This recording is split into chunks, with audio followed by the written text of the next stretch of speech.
Hey guys, this is Regina with Inspire, and I want to welcome you to the show today.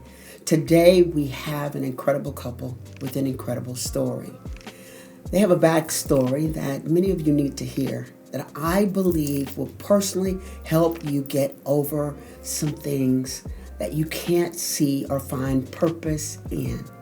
I want to introduce to you Shamal Pete and Ayesha Pete. Welcome to Inspire, guys. Thank you. Hi, thanks for having us. Oh no, thank you for coming. Thank you for coming. I've known this couple for a little bit, yeah. It seems like I've known you guys for a lot longer than I have. Absolutely incredible. Probably the kindest people you'll ever want to meet. And so I won't tell you my personal experience about them. I'm going to let them share a little bit about themselves. Now, before you guys start, I'm just going to kind of give you what I know. So you've been married for 7 years, that's correct? Yes. And you have two beautiful daughters. Yes? Yeah. Yes. And a son. Yes. Yes. And so give us just a little bit of background on you guys. Me, I was born in St. Thomas, Virgin Islands. I came to the States when I was about 5 or 6. I now live in Houston, Texas, well, in Spring, Texas. I graduated from Robert E. Lee High School. Back in 2003, became an ordained minister at the age of 23. Oh, wow. Oh, wow. Yeah, I went from St. Thomas to Jacksonville. Oh, okay. Stayed Okay. Have you gone back? Oh yeah, I've been back. I mean, not recently, but Right. period. Oh, wow. And so this beautiful bride of yours, how did all of this come about, ma'am? Oh, that story is really long. Okay, well, give me a little bit of your backstory then. Okay. So I am 32. I've lived in Houston all of my life. Okay. Houston, Texas. We moved a lot when we were younger, so I've probably stayed just about everywhere except the South Side. Mhm. So I graduated in 2006 from Cypress Ridge. That's a long story. Okay. I've been a member of First Christian Center since I was probably about 5 or 6. I grew up there, and in 2013 is where I met this. Strapping young man from the Virgin Islands. I met him Wow. at church, and so I was in a transition of coming from being out of church for a while and just kind of getting back into, yes, Lord, again. Yeah, right. So, Yeah, yes, right. Right. Well, and he wanted to be there, and yeah. oh, awesome. Awesome. Your story, Shamal, is quite interesting. If you guys don't know, he is not only a minister that he shared just a few minutes ago, but he's an author. And you wrote a book about 2 years ago, is that correct? Or has it been longer? Look at you. You ready? I see you, man. Hey, I see you. And so you wrote, how many years ago was that? 2 years ago, a little over 2 years ago. A little over 2 years ago. And what's the name of your book? The name of the book is Whole Again. Whole Again. Now, the reason I'm bringing up the book is because of the story that we're going to tell a little bit further into the show. It shows your experience with faith and extreme do-overs. There's a part in your book that grabbed me and probably every reader, and it was your moment on the bridge. Would you take a moment and just tell us, how did you end up on this bridge and why you were on the bridge? That's fine. I got in an argument with the ex of mine. A word triggered me emotionally. And I lived in Baytown, Texas. Well, I lived in LaPorte, Texas at this time. And between Baytown and LaPorte is the Fred Hartman Bridge. And I, in a moment when I was in my mental anguish, I told myself, well, since I'm hurting, I wanted to hurt other people who hurt me, but I want to do it emotionally. Was it just that moment, or had there been like a series of things, not just in that relationship? And the reason why I'm asking, it's just because sometimes people have these things that are mounting in their lives, and it just takes that one thing to kind of just shoot it all off, and we just say, you know what, forget it. It was a culmination of what I've experienced from a young boy at that age. So you can imagine I was about 22 at that time. 22 at that time. And I grew up in the islands. And the islands they're very strict. My mother was a single mother. She did the best she could raising a boy to be a man. Oh yeah, that's a task all by itself, right? And Trust my mother, she did a wonderful job, but unfortunately, she didn't know how to raise a man. And some of her ways of raising me ended up with discipline that was turned into abuse.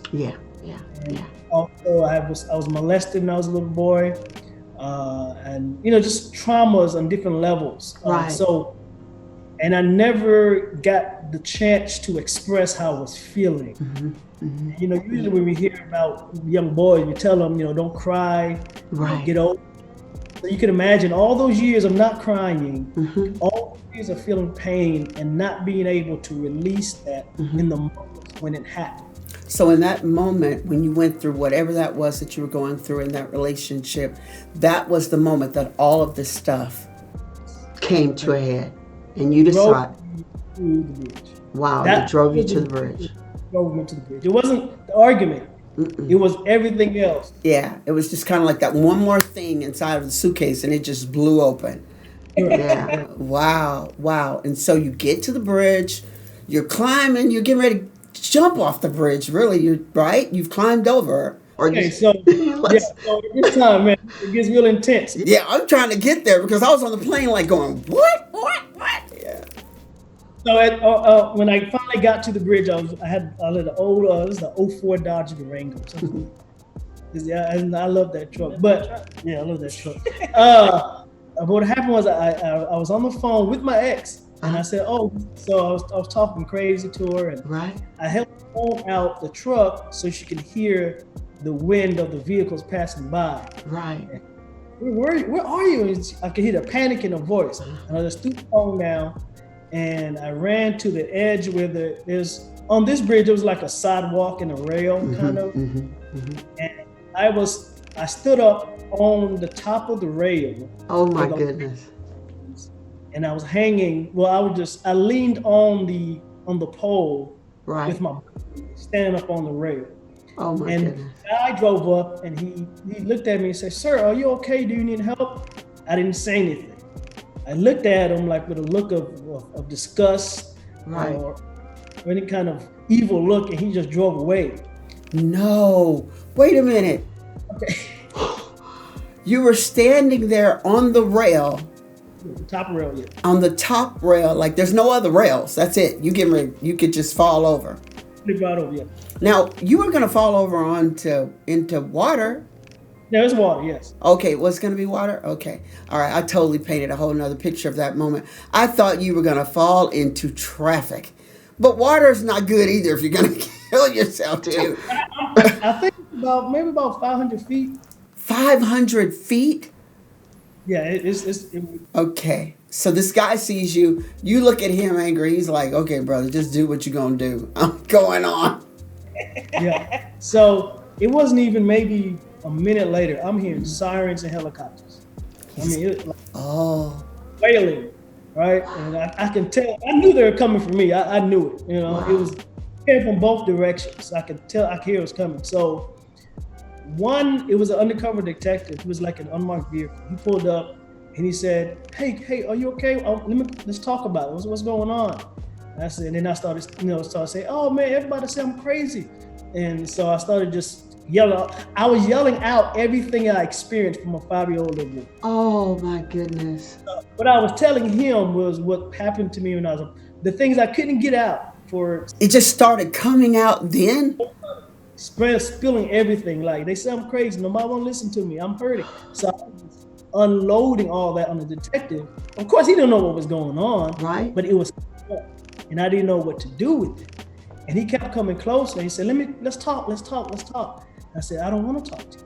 So what happened, the closer he got, I went over to the other side of the bridge. Now on this side, there's no sidewalk, there's no concrete, there's no driveway, there's nothing but me and air and the water.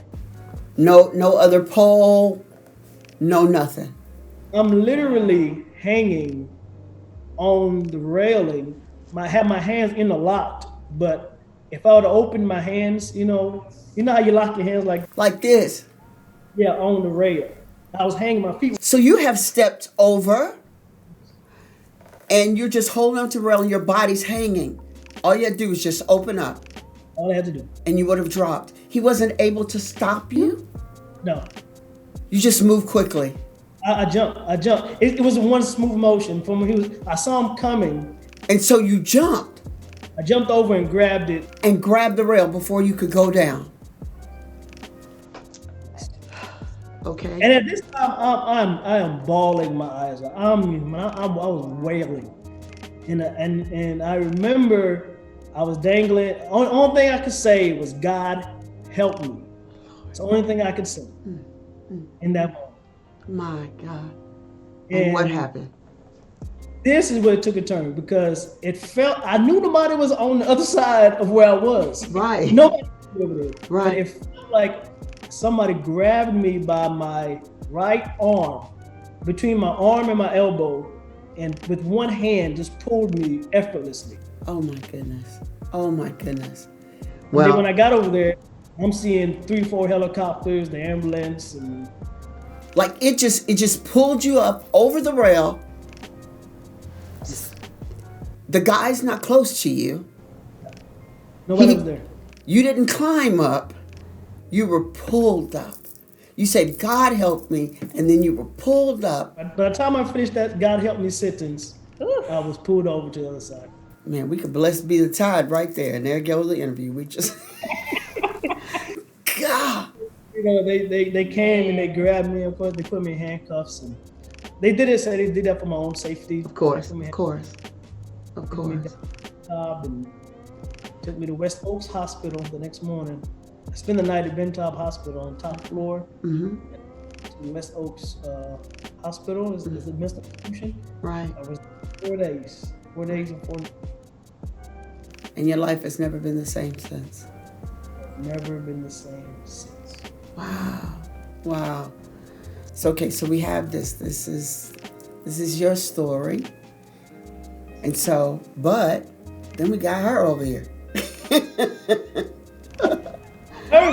Who was living a great, beautiful life. Not a wrinkle in it. Loving Jesus. No, it was an interesting life. It was an interesting life. But then you met him. I did. And he changed my life. Well, I'll tell from that point. So I had been in church all my life, or whatever the case is, and I ended up in a relationship that wasn't the greatest.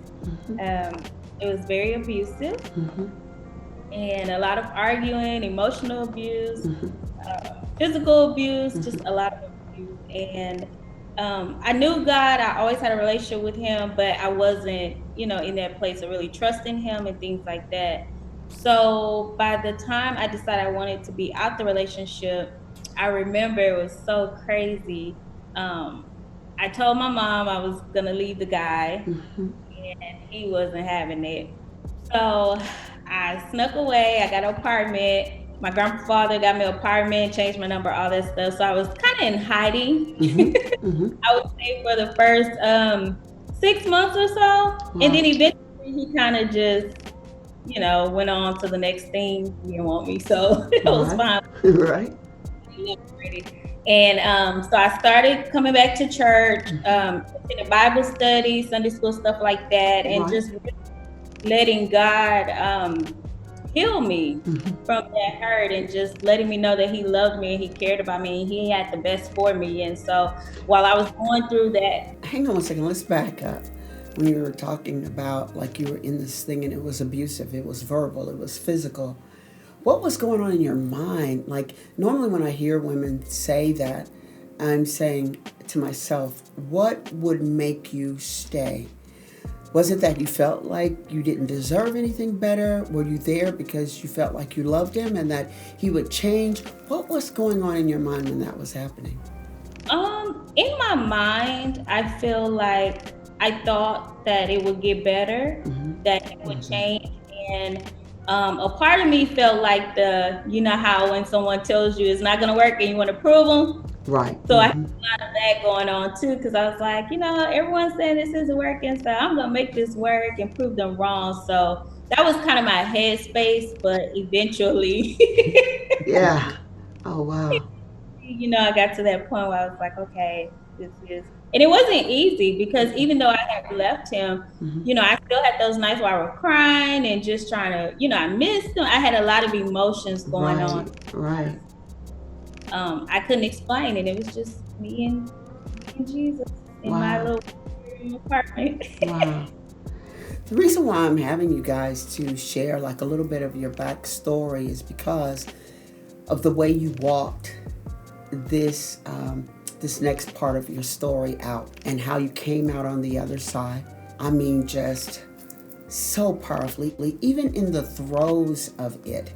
I remember reaching out to you like maybe not even a week later, but you know, just kind of texting you, and I mean, you were just so, thank you so much, and I'm doing fine, and blah, blah, blah, blah, blah, you know, and I'm reading your texts and Facebook posts, and I could tell that you were hurting, Shamal, but my goodness, the way you guys came through it, you'd have to know that there were things that happened in your life that brought you to a place of this great level of trust, not just in life, but in God and in y'all's relationship.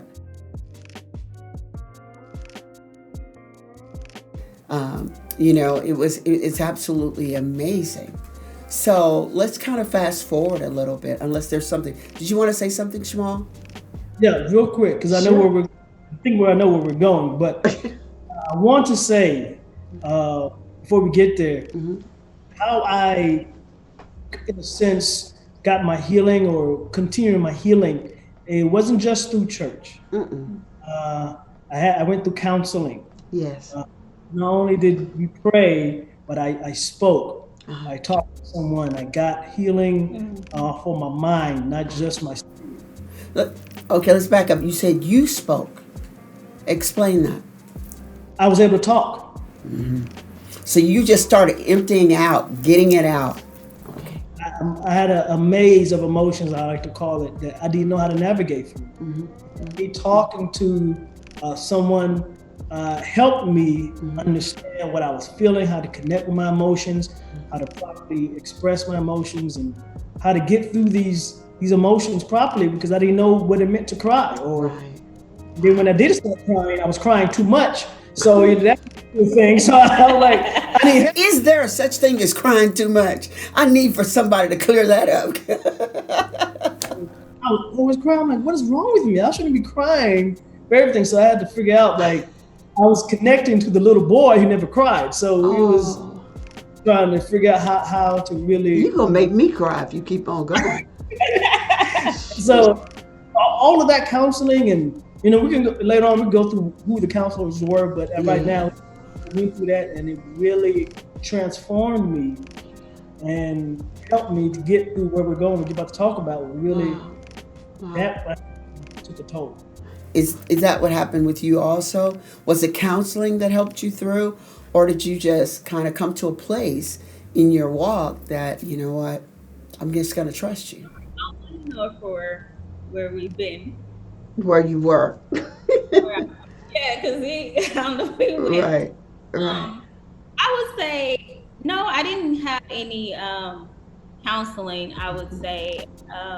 I talked to my pastor, which she, just as a little girl, I've always shared with her. So we've always had that open communication. Like, she wasn't even a pastor. She was just the first lady, and she just sung in the choir. And I would just tell her my business at a young age. And so I feel like God developed that relationship when I was little, because as I grew older, I was still able to talk to her. Like, I just felt so comfortable. Even now, I tell her anything. Right. And some of the stuff is like, what did you tell your pastor that? But we just formed that when I was young, and I feel like just having her to talk to, because she was at that time, it was like the only spiritual, I guess, advice I had in my life. And even in the natural, she was like, you don't have to stay in this relationship. You can get out, you can do this. And I'm like, but I love him. Right. Oh yeah, I know that one. I love him.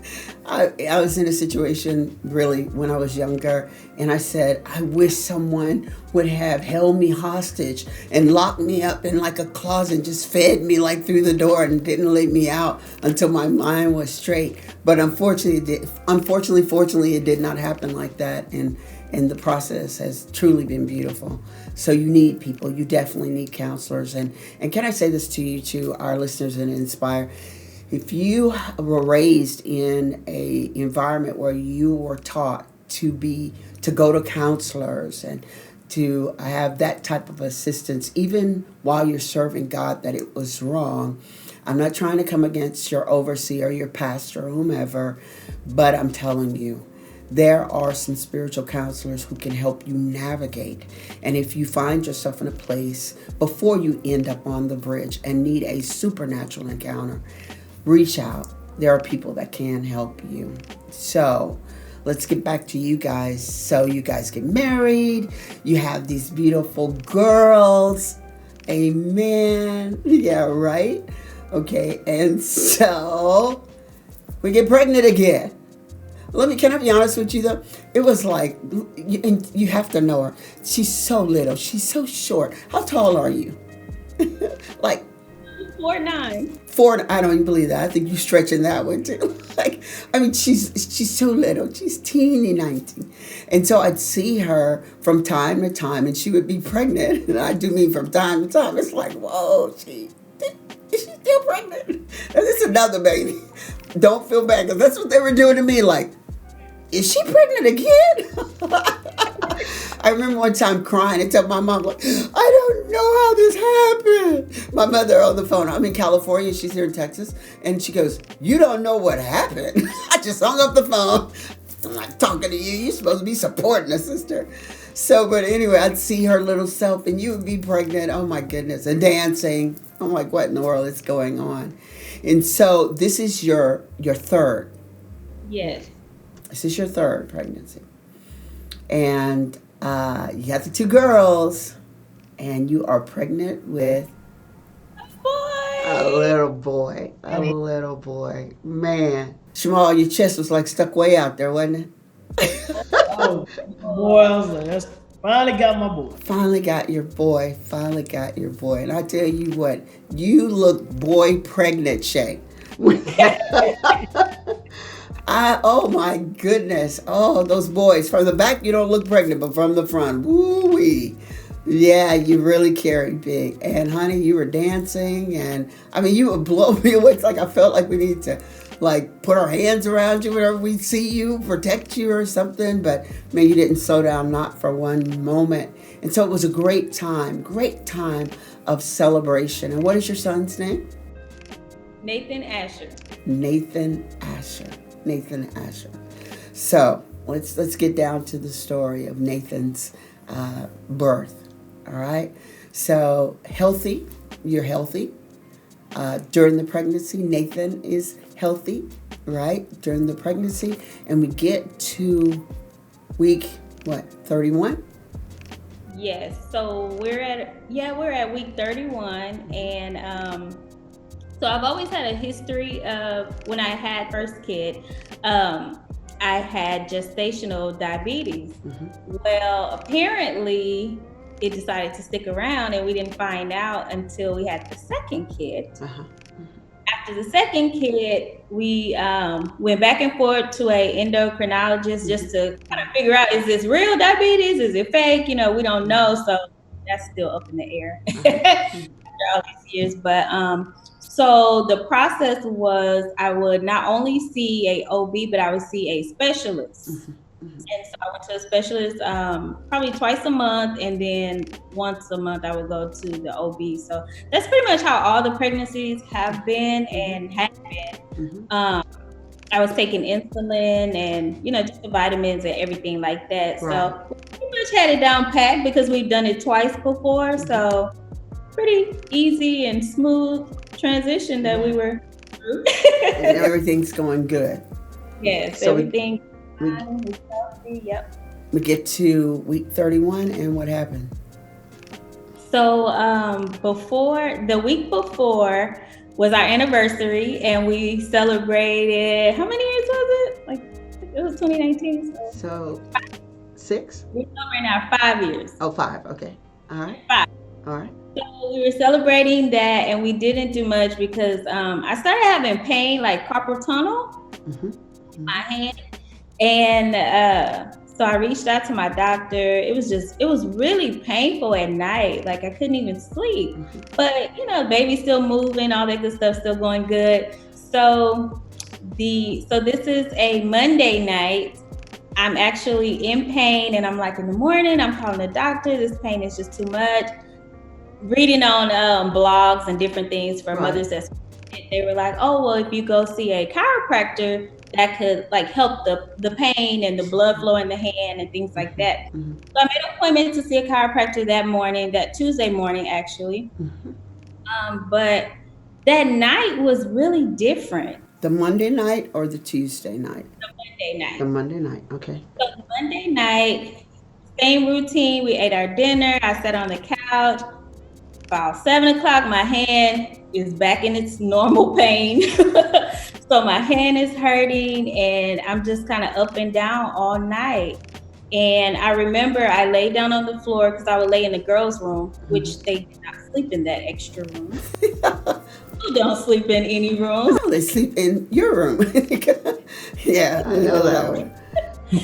So from time to time, I would just lay in that room and just put on music or whatever I was doing. I would do it in that room with the carpet.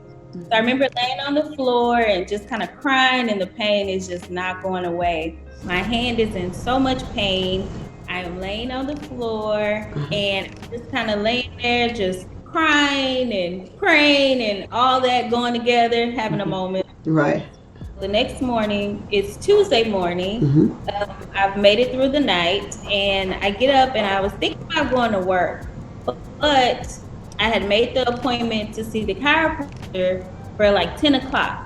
So I told my manager, I was like, I'm not going to come in because I'm just not feeling good. They were like, fine, whatever. Let me back you up. There's a part of the story that got clipped out. You had a vision. Yes. So tell me that. Okay, so I had this vision a week before I gave birth to the baby. Okay. A week before, God showed me having him. So I had him. But I didn't see any vision of him being alive. And the reason I say that is because in the past, I've always had a vision of my children, like bringing them home. I can see them. You know how you have those pictures of them growing up in your mind and you can see all of that? I never saw that with him. Wow. My whole pregnancy. And that's kind of weird when you go to talking about it to people because they don't really understand, how God works sometimes and things like that. How can you pray with that? And so for me, I felt like I was celebrating the pregnancy and I was having a really good pregnancy, but at the same time, I knew the vision that I saw. Did you share that with your husband? I didn't not share that with him because I knew what he would say or how his natural would respond. So I never shared that with him. But that Tuesday morning when I went to go, I made a decision I was going to go to the doctor. So I called, I wanted to come in, and they were pretty much like, well, you're not far enough, this and that, this and that. So I said, okay. Well, she called me back and she said, well, Dr. Chu says you can come in. You can come on in. Just go to E&R or whatever. So orange juice. Everyone says you drink orange juice for the baby to move. So I drank some orange juice. I didn't feel anything. So instantly I kind of knew what happened. But, you just don't want to face that reality. Had he been moving the night before? Did you feel him move that night? You felt him move that night? I felt him moving, but I didn't feel any more movement after it had to be like 3 or 4 o'clock in the morning. Okay. Okay. and I didn't feel any more movement after that. Okay. Did I you? ended up sitting on the floor Okay. because on the floor, so I just stayed on the floor. So when I got up, it was pretty much morning, Uh huh. and we had no movement. Okay. So you go to the hospital or you go to your doctor, and your doctor sends you over. No, I go to the hospital. The Mm-hmm. doctor sent me to the labor and delivery emergency. So I Mm-hmm. go over there Mm-hmm. and I'm signing in, I'm checking in, and I feel this pressure like a weight, like Mm-hmm. just carrying, just like dead weight. Mm-hmm. Like just really heavy. Yeah, Mm-hmm. just it was Mm-hmm. really, really heavy. Mm-hmm. So I checked in, I got checked in and everything, and they put me in the room, and they were like, "Well, we're gonna watch you for observation." Mm-hmm. So they put they put the stuff The Doppler. Mm-hmm. Mm-hmm. all of that. So they're just coming back and forth, smiling, like, "You're okay, you're Yeah. good, Uh-huh. you're good." Mm-hmm. But knowing something's wrong because in the past, everyone loved doing our ultrasounds because Uh-huh. the baby would show himself. Uh-huh. Like, he was just the best. He was moving, they would see everything. It was just great. Right. So I knew as soon as they would put that Doppler on there, he would start moving. But Right. in this, so they came in, they did all of that. So I'm texting Shamal and my friends. I'm texting them, and I'm trying to stay calm because, I mean, how do you tell someone that over the phone? Right. Right. Right. So, um, so I'm texting them, and they're like, "Well, how's it going?" This and that. And I'm like, "Oh, it's going good. What are y'all doing?" So they're like, "Oh, they were doing something up at the church." But I remember they were with pastor, Mm-hmm. and so I was like, "You guys should come up here." And they were like, "Okay." And I said, "Bring mother too." And Okay. so, like, okay. So by that time, it hadn't been confirmed, but I knew already. You knew. So Mm-hmm. the doctor comes in, and she's the sweetest lady, and she holds my hand, and she's like, "Well, sweetheart, your baby has passed away." And I'm just kind of shocked. Right. But in my head, I'm like, how am I going to tell my husband this? Okay. So let's move forward to that. Shamal comes to the hospital. Yes. So she asked me that I need to call him. I said, no, he's already on the way. I texted him. He was coming. He gets in the hospital room. Mm-hmm. Hold on, wait. I need to say about how, because this is important. Okay. Yes. She texted me, it was about, I don't know, about 11? Yeah. Sometime in the morning. Mm-hmm. In my mind, I didn't think nothing out of the ordinary as it relates to our children, because I've known that she had the way her pregnancies go, sometimes they did come early. So Right. she texts me, come to the hospital, come to the labor and delivery section. Or Right. whatever the, Yeah. my mind, I'm speeding, like, oh, this is gonna go down, baby. Right. Right. One track mind, that's all I was thinking about. Right. I check in, I'm here to see my wife, Ayesha Peets. She said, okay, she's in room such and such. And I noticed I didn't go to the left, I went to the right. I'm like, okay, well, maybe they do something different. So, because I've done it so many times, like, I might go to the left. Right. Right. Okay, whatever. I walked in there, and I'm still smiling and cheesing this whole time. Right. And I walk into the room, they showed me the room she was. She was sitting up in the bed, and I know her eyes were red. Mm-hmm. And she had tissue in her hand. Mm-hmm. I put all the signs together. But in my mind, I said, she better not tell me what I think she's going to tell me. Mm-hmm. I get down, and then she lays it on. Right. Right. All she said, well, babe, and I lost it. Wow. You didn't even get a chance to tell him that he had passed. You knew. Of course, I know her tone. Mm-hmm. And that tone wasn't excited. And then I think I emotionally collapsed. Okay. If that's a good terminology, I don't know. I just collapsed emotionally. Yeah. I didn't pass. I was just. Like that was not what you were looking for. And especially since you were so excited. You're getting your boy. You're getting your boy. Boy, my boy, we were done. Yeah. You're done. No more kids. We're done. Yeah, right? We got the boy. We're not going to risk having another girl. We are done. We are done. And so you find out that he has passed away, and you have to go through labor. And Yes. and give birth to him. I've watched that done once before. A dear friend of ours, actually all of my kids' godmother, the baby was, the cord wrapped around the baby's neck, and by the time we got to the hospital, the pushing out with the cord so tight around the baby's neck, it strangled the baby, and she lost her. And so we were in the room like that. But this is where we want to pick up at. So you lose him, you give birth to him, and your process there. I love the fact that you guys did not hide him. You showed pictures that were so honoring. Like, I love the shot from the top of his head down, and you guys were holding him. You loved him as if you were going to have a future on this side with him, as if you were embracing still the gift. Now, if I missed that and it was something totally different, I'm telling you, you guys, if there was a way to do this, you guys, you did it, and you did it well, and invited people in to be able to love on him and love the experience.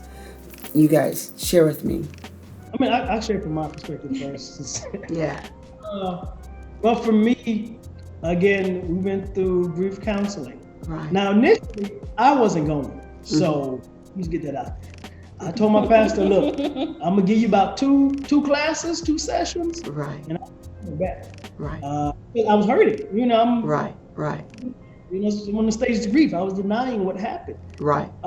The more I kept going to the grief counseling, is the more I came to a resolve. And what really took a turn for me is when I got to sovereignty of God, when the session where we talked about the sovereignty, and in essence, what it was saying was God is in complete control. And I try to use my pedigree. I went down my resume. God, I'm a prayer warrior. I'm an intercessor. I know the scriptures. I'm preaching. I'm so glad you said that, because I was going to say, at any point did you say, "Hold up now"? I mean, I've done it all. I'm not my baby. Yeah. I've been faithful to you. You can't say I show up at 6 o'clock in the morning to church, open the church. Right.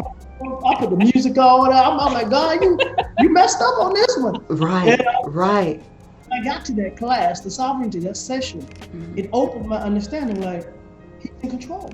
Right. And even though it's not really that deep, but he is in control. He is. Yeah. And I'm like, and what really hit me was either I see my son on this side, or I see him on the other side. Right.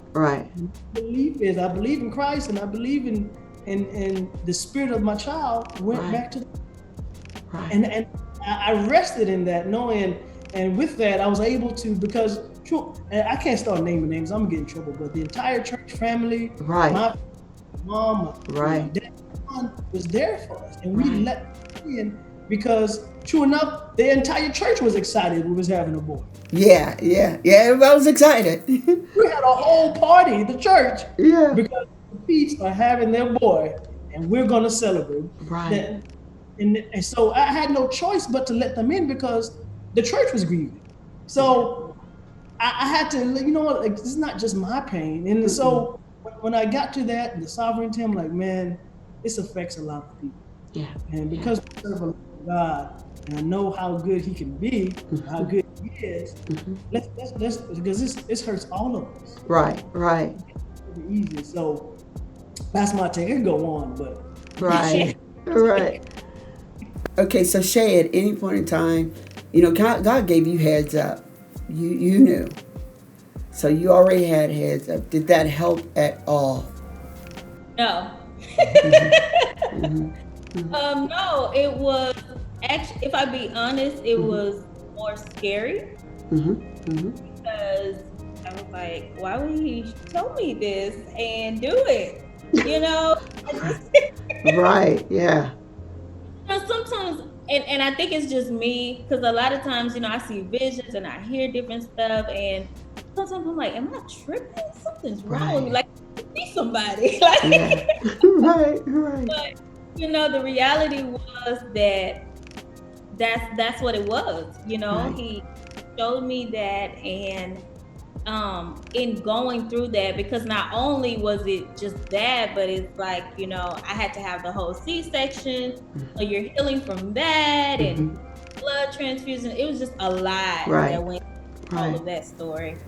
A lot of times when you hear that, you hear women say it was almost like I went through all of that with no reward. It was like I gave birth and got nothing, to show for it. But what you guys depict, it was as if, it wasn't like you guys didn't get anything. It's like you got something and you're just waiting until later to unwrap the package. It was, you did that in such a beautiful way. I know this is probably just a crazy question, but if you had to do it again, could you? Would you? Shamal. God knows what we can bear. That's my answer. He knows that, hey, they can hold on, But I personally, I wouldn't say it. Just put me in line to go through that, because I don't want to say because that was, and grieving doesn't stop. I miss my son, and some days I'm okay. So I learned how to cope and live with grief. It's just part of my life, and I honestly, I wouldn't say I want to do that again. No, Yeah. I don't do that again. Yeah. I think from the perspective that I was coming from was, you guys, we saw so much love in that moment. For that moment to be able to still have him to come through your life in love, through all of that was really where I was going. No, of course the pain went with it, but in that place, because if you could have seen you guys, oh my goodness, it was sad. It was sad. I was so sad because, Shay at that moment, like she was like almost like helping me. I'm like broke down in my life. And Shay's like, you got it, Pastor. You got it. You got it. Be a big girl. You got it. And I was like, oh. And so, just to watch you guys go through that and do it in such a beautiful and strong way. That's the reason why I asked that question. Of course, none of us want to jump in line for heartbreak and, those things. But when we see, like even with the picture, still I have that image in my mind of him, like that shot from the top of his head, that beautiful curly hair, and just y'all, how you did it. And I think actually you posted a picture of him not long ago, and like maybe last week. And so I've walked with people that have gone through things, and it's almost like they tried to forget. It hurt so bad. They tried to just move past it really fast. And I think it's important that we acknowledge the moment, give God the praise, and thank Him for the life. Even if it was just experience, in vitro, and then the ability to be able to hold him and experience, even that moment. What was the takeaway, and how do you feel like this helped you and you can help others with it? Well, as for me, it helped me, one, it helped me value relationships. Mm-hmm. That's for sure. And two, it did something with my relationship with the Lord, and it just made it stronger. And those are my takeaways. I understand that I value people now. And again, the counseling helped tremendously, because when I went through that and got my heart and my mind healed, connect emotionally, feel, and I connect to God emotionally. I know that sounds weird, but connect to God and where I can feel now. I know what it feels like to be angry, to be happy, to be sad, and have to express it. Right. With my relationship with the Lord, it's just made it stronger. Like I become way more sensitive. Right. The bridge was one moment. This one here did something different to my spirit. Yeah. This was more personal, and like it something coming from my loins, if I can say that. And God intervened in a way to where now my spirit connects to it. You I- know, I think that it is. That was why it was so important for us to hear those stories about the two of you at the beginning of your walks. Just because a lot of times when we hear these stories about someone suffering great loss, they are, in the throes of this deep relationship with God, and everything is wonderful and perfect, and then things happen, and then they get up and they praise God, and and it's just wonderful, and they go on to the next person that's going through and say, "I went through it. You can do this." Da da da. And knowing your backstory, if God had not intervened then and healed you both, you could not have done this as well as you did it, to where it would bring glory to Him and that it would help others. Shay, what was your takeaway after losing your son? Really not losing him when we look at it in the true perspective of life, just not getting the ability to be able to experience him here, right now. Yes. My takeaway was, if I'll be honest, I was very upset at God, and I probably had gotten to the point where I was just like, I ain't doing this church thing no more. He failed me. But as I went through that, it helped me to experience him in a new way, because I feel like I knew him when I went through money situations. I knew him, through the abuse and things like that, but I didn't know him as being sovereign. We talk about it and we're like, oh God, I trust you. What you want from me, but to actually experience that was like, whoo, Jesus. I don't know if I don't know if I want to do this Jesus thing, right?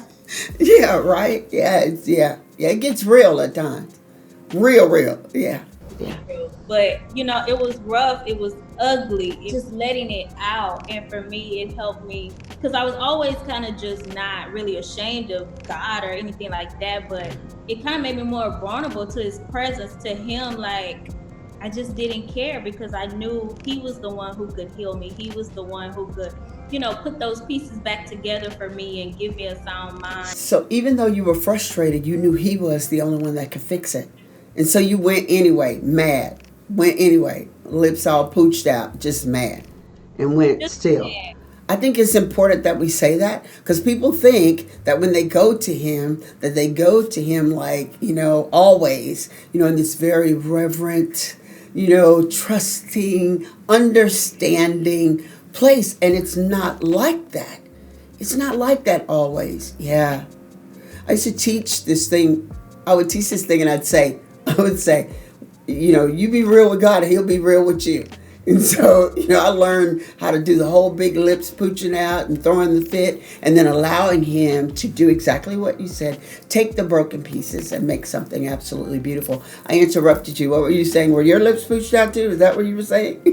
No, I was saying I put God on the timeout, so to speak. I wasn't praying. I wasn't reading the Bible. Yeah. Preaching. Wow. I don't know. So Wow. mad. So, and as a loving father as He is, he just kept hugging me, and I could just feel the Spirit just loving on me. You could just feel it. You couldn't escape Him. It was something that kept me close. And I know it's Holy Spirit, but it just kept me close. No matter, I tried to push it. I really did try, because I wanted to have a reason to go out there and be wild. Can we be real for a moment? I'm hoping, because we want to help somebody. I wanted a reason for me to act crazy, to cuss people out, start drinking, I still know how to roll a joint, so I was trying to This is a get me back. This is a good reason to be able to go and smoke a joint right here. If I ain't never had a time when I could smoke one. And I know, like, they can't get mad at me. Oh, because he's grieving. I was going to do the whole scenario. Shamal! Everybody will understand. I'm grieving. Fine. I was like, so if God don't talk to me, right? If God don't talk to me, I'm going to get high.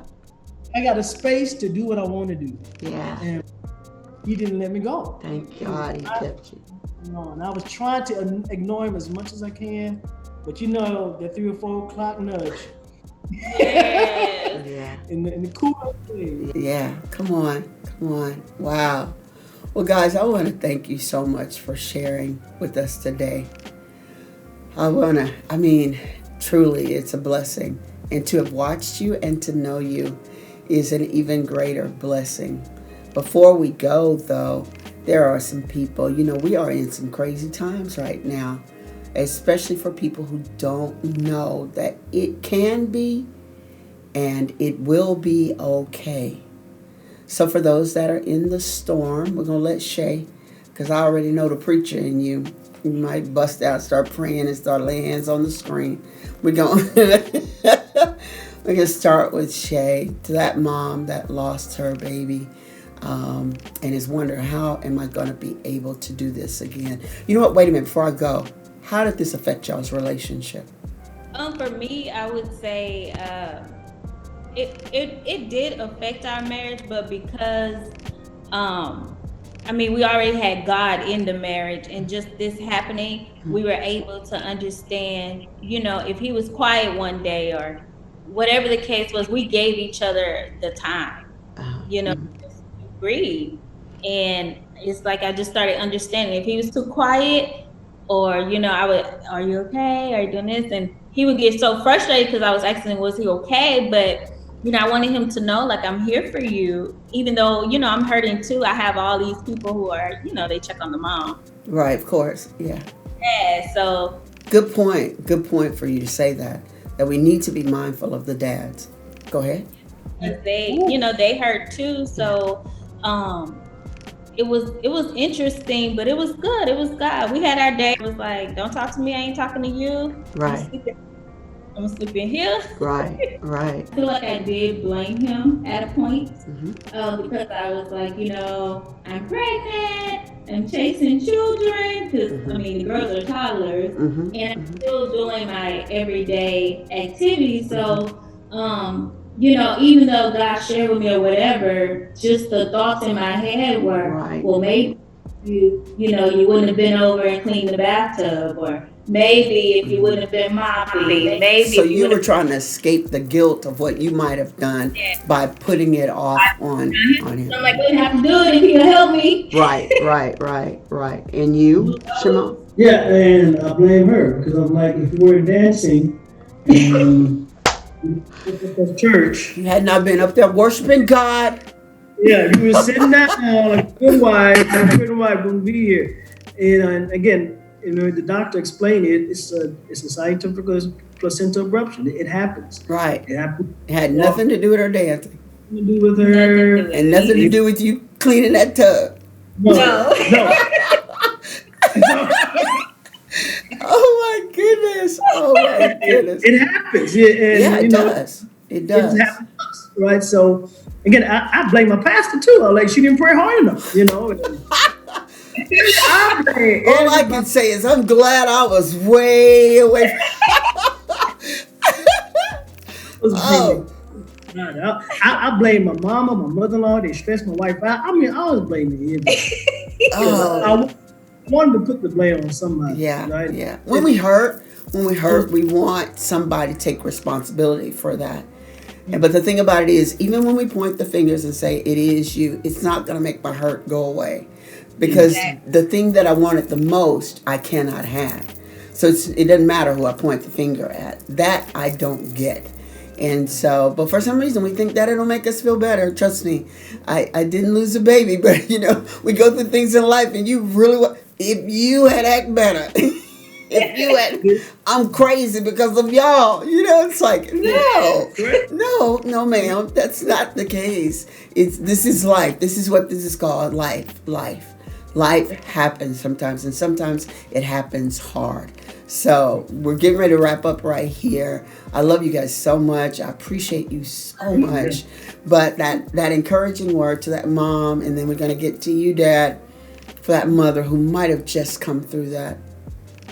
Ooh, I would tell that mother I would tell her to trust God if she doesn't know God. I would say to just dive into what she feels, because ultimately it may not happen overnight, but the sting will eventually go away. Right. And it won't be as painful. And just honor the child. That was my thing. I was like, if I can just say his name, like I don't want it to be, oh, she lost a baby, it was a boy. No, he has a He has a name. He has name. purpose. If his purpose was just him and give him back to God, I'm okay with that now. Yeah. But during the time I didn't understand that, but now as I see, it's like that was purpose in that. Yeah. It was beautiful. So even in that, you losing your child, it was a purpose. Right. And for you and God to come together and figure out what that purpose is. Yeah. Right. One of my favorite verses, I guess, we could say is Psalm 62, and I think it's around verse 3 when it says, David says, when my heart is overwhelmed, lead me to the rock that is higher than I.